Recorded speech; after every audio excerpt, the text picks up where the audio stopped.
இப்ப இது இந்த வந்து கரூர் சம்பவம் புதுமை நடந்ததுக்கு இல்லைங்களே. அப்புறமாவே விஜயை பொறுத்தவரையில நான் மற்றவர்கள் குறை சொல்றாங்க இல்லையா, அவங்கள இப்ப துரைமுருகன் உள்பட சொல்றாரு இல்லையா, போகாதத குறை சொல்றாங்க இல்லையா, அவங்களுக்கெல்லாம் நான் என்ன சொல்லிக்க விரும்புறேன்னா, அனிதா அரியலூர்ல நீட் தேர்வு தோல்வி பயம் காரணமா தற்கொலை பண்ணிக்கிட்டாங்கல்ல மாணவி, அவங்களுக்கும் விஜய்க்கு என்ன சம்பந்தம்?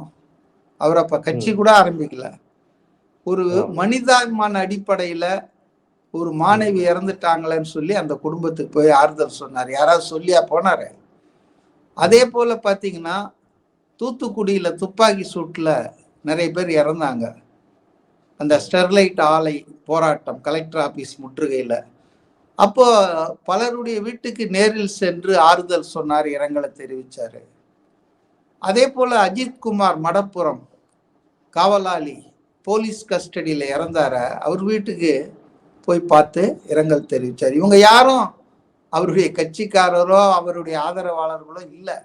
ஆக மனித நேயம் மிக்கவர் விஜய், மனிதாபிமானம் மிக்கவர்.